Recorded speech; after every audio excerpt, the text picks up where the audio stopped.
Hello, ladies and gentlemen, and welcome to this episode of BDuB Starts. On today's show, we will be discussing the truth behind professional wrestling. Many say it's real, many say it's fake. Well, there's a proper term to describe professional wrestling, and at the end of the show, you will understand what that term is. Of course it's real.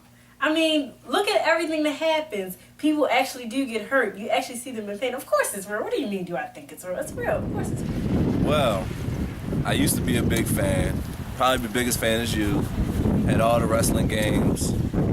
Used to watch it every Monday, then every Thursday. Because, they have a script, but they also have, you also really get hurt.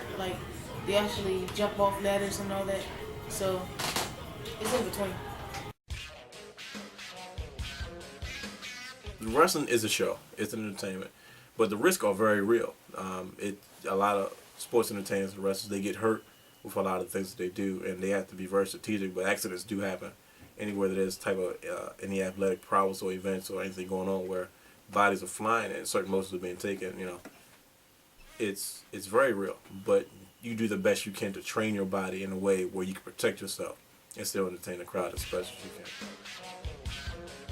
You see this? I got a mark on my face for getting kicked, so, how can you think that? In regards to the predetermined nature of professional wrestling, whether or not it's real or fake, this is how real my job is. When I get to the arena, when I get to the venue, no matter where it is, I find out who's going to be in this corner and who's going to be in that corner. Okay. And that's all the information that I know. Right. I know where you come from. I know how much you weigh.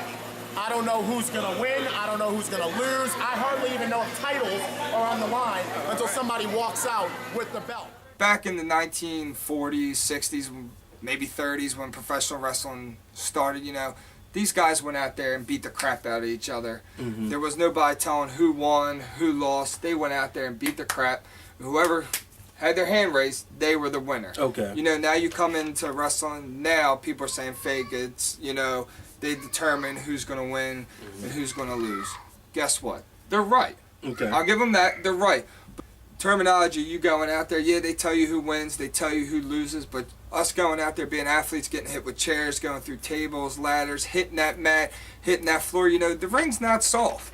Right. The ring's plywood, matting this thick, and canvas, like that thick. Wow. That's it. So you got to learn how to fall. Pretty much you're stuck. Something for us guys out there as professional wrestlers to be athletes, as myself in the last 3 years, almost 4 years, I've been suffering knee injury. Okay. If wrestling's fake, I wouldn't have had 3 surgeries on my knee. Okay. I wouldn't have blew my knee out. These guys with broken necks, broken arms, broken noses. If wrestling's so much fake, these guys wouldn't have these injuries. It's just like football, baseball, anything can happen, While the moves may be planned and the results are predetermined, sometimes accidents and injuries happen. Right here you can see in many different cases over the years some real life injuries and accidents.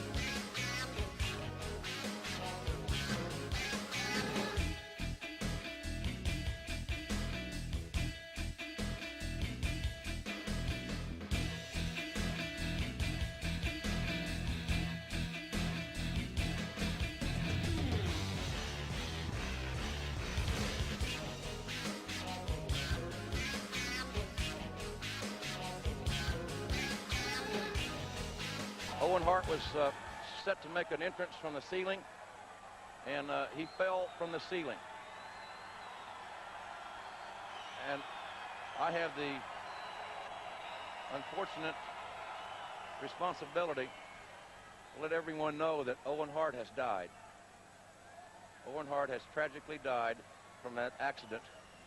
Honestly, I always wanted to know, how does it feel to take a chair shot? Like a true shot to the head with the chair. Everything went black. Oh, wow. Everything went black. Like all your senses besides your vision. It was like you got, pretty much I got concussion from it. With predetermined results, many people call it fake. But what you cannot call fake is the emotion that these guys express when winning the World Heavyweight Championship. I was looking at your resume. It speaks for itself. CZW World Junior Heavyweight Champion, Tag Team Champion, MCW Cruiserweight Champion, the Shamrock MEWF Cruiserweight Champion, Tag Team Champion. Knowing you were going to win those matches and get the belt at the end of the night, how hard was it for you to like keep from giving away the results?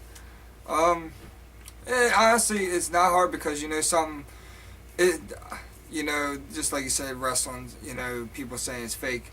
I don't want my friends or family that's coming to the show knowing what I'm gonna do. Okay. If I'm gonna win, if I'm gonna lose, because then they know what I'm gonna do. Why should they come and watch? Ladies and gentlemen, thank you for joining us on this episode of BDuB's Thoughts. This is the King of Dundalk. Check him out. I'm telling you. Go to YouTube, Derek Frazier. Thank you for joining this episode of BDuB's Thoughts.